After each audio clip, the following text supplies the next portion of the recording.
Stop. Blah,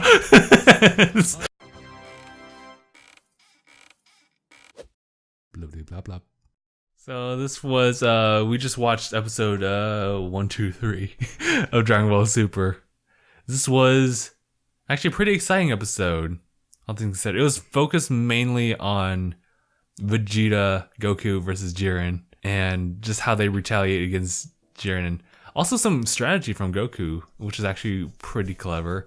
Just a little highlight on was it Topo in 17? Although based on the previews, they're not gonna really be shown as much in this one. I don't really know why, but it's kind of whatever. But build tension. It's just gonna be those two. Oh, so I'm gonna send a message right now to our good friend Mark. Just gonna say "fuck you, Mark." So when you watch this, you'll know. Okay. Well, that said, this was a cool episode because it showed. I mean, this came in later, but just like Vegeta's resolve in fighting in this tournament. I mean, with Goku, it's like it's fucking Goku. He's gonna just be fighting because he wants to get stronger. Goku fights because he wants to fight. He wants to fight like stronger people, and he definitely got what he was asking for with Jiren. But with Vegeta, his drive was always to like be like the top Saiyan, really, when Goku's around. It's different now. It's different. He's carrying on a promise. It's by and large like so much better of a resolve than Goku has going for him. And so for him to like go into like Unlimited Break with this Super Saiyan Blue, I like this. Yeah. It's like it's entirely like different branch that he's deciding to take. I felt like throughout the entire Dragon Ball Z series, it was always Vegeta trying to catch up to Goku because Goku was always ahead of him. Even when Majin Vegeta versus Goku was already able to go into Super Saiyan 3, he just didn't want to hurt Vegeta's pride back then. And so it's always been was like... he able to go 3 when he fought Majin Vegeta?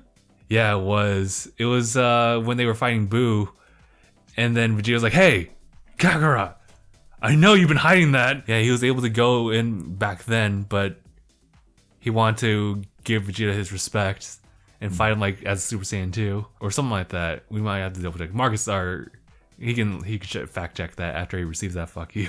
Yeah, my thing is, it's just so nice. What is? Just all of it. It was so good. But I told you that once Universe 6 went out, that Vegeta couldn't stand losing another planet Vegeta, and that everything was just an entirely different light for him.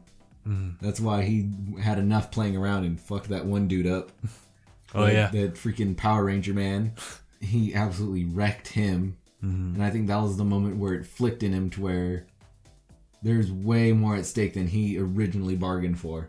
It was like, yeah, my family and all that, they mean everything to me. But then he lost his people again. As the Prince of all Saiyans, that encompasses all Saiyans. And he lost all of his people again. So losing like Kappa in like Universe 6's like Saiyan world, that really dawned on him, and the fact that he's not only carrying out the sake of Universe 7, but another universe as well. Yeah, he's pretty much what's it called? The Universe 6 Namekians. He's carrying the hopes and dreams of his entire people in him now. Yeah, something like that. And just so, not in a very literal sense. Right. Vegeta carries on like that promise that he wants to go to that planet, meet the leader, and also just visit the other Saiyan planet. Yeah. But now that there's so much at stake when he's fighting Jiren, like he has to pull out all the stops, and so he reaches this limit break. Not so much slap Molba, but it was definitely up to that caliber of just raw energy that he's like exerting that goes beyond what his limit would be. For me, if and when Vegeta revives Universe 6, I hope that when he meets the Universe 6 Saiyans, he has a moment and just kind of breaks down. Wow, dude. Just to show his character. Because so far he's been very macho man the whole time, kind of taking everything in stride, but yeah, I want to see him be vulnerable for once, where it's just overwhelming. Yeah, just how much it means to him to see Saiyans again. Who isn't Goku? Goku's essentially family to him now. Yeah. It's like the annoying younger brother that you never wanted, who's taller than you. He's taller than you. Oh god.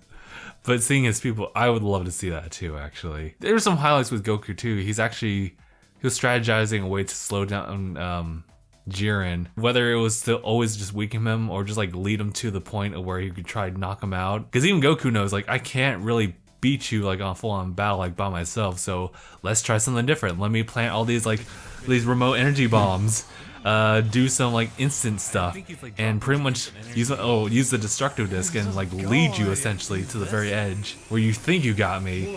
And granted, it does hurt, but I still got you. I have a plan. Please, for the love of God, don't say punch him harder.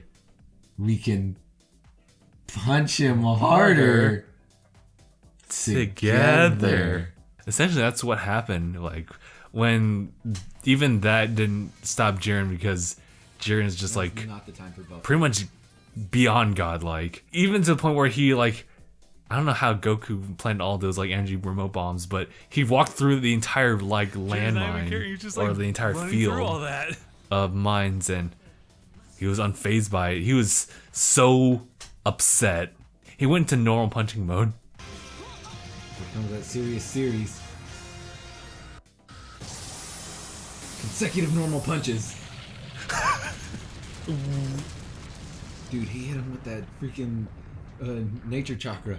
Yeah. So it makes you think, like, all those punching kicks, they were really just, you play fighting a little baby.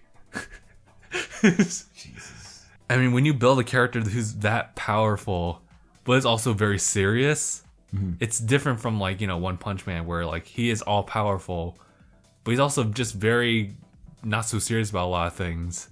So when you actually have, like, a character who's all about that justice, fam, he's now fighting seriously to the point where he can actually, like, shoot lasers or forces of energy, like, just through a simple punch. Told you, dude, it's natural chakra.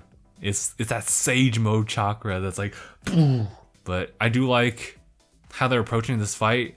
When you fight someone who's beyond league stronger than you, one, fight together as a team, and two, find a way that isn't exactly what the enemy predicts. So in this sense, they're not overpowering him, but their lack of coordination helps them fight against Jiren. Jiren is such a tried and true trained fighter that it's once it gets sporadic that it's harder to counter. There's always a saying that the only thing more dangerous than a trained professional is an untrained idiot. Because, yeah, you're right. Because someone who's trained in like form and whatnot, eventually they're gonna repeat the same form because they're trained to follow this form. A punch will always be the same. That way they can have the same form and deliver the same striking energy without thought behind it. It's all reactionary. And so since neither of them have any form fighting together with each other instead of against each other, he can't analyze it and think, okay, here's the pattern. It's okay, left A. He's trying to think of the next digit in pi. There's no repeating. It's just random bullshit. But yeah, I like this new Limit Break Vegeta, but I do want to see Ultra Instinct come in because I feel like that is going to be very essential in this fight, because push comes to shove, like, they need the extra, like, force and power. And also, like, just the ability for Goku to just be able to dodge a lot of Jiren's attacks would be very useful. I'm not sure how it's going to end up. They're really, like, butting heads, like, with, like, Goku Vegeta versus Jiren. So it's going to end up either as a draw where Frieza does something, but at the same time, Frieza is also being preoccupied in the later episode as well, where he's actually being shown more as a good guy fighting alongside Gohan versus Dispo. So that's going to be really interesting in itself, but I also wonder how they're going to resolve, if they do resolve that fight with Jiren, because I really don't know.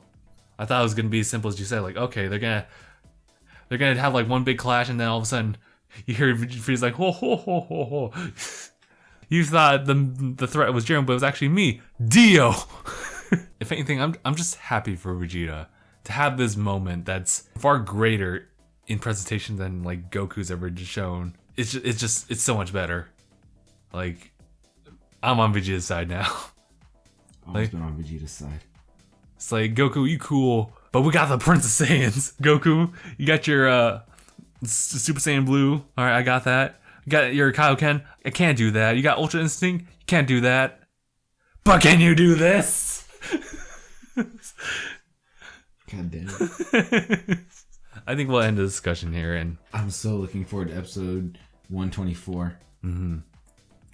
Or not 124, Actually, 125. Yeah, it has to be 125. A lot of the episodes could be probably Dispo and Gohan Frieza. But yeah, What happened to Topo in 17? You'll find out in 125. Alright, so we'll end discussions here. So thank you guys so much for watching. If you want to know more about our discussions or know what happens later as far as our Dragon Ball Z coverage or Dragon Ball Super coverage, please be sure to subscribe. There's also like a subscriber bell button also. Just so you click that, you'll be like very well in the know of when we upload the next one, and also support our Patreon. So thank you guys so much for watching. We'll see you guys in the next one. # bye everyone. Can you do this? Can you do this? I think that was my best flick.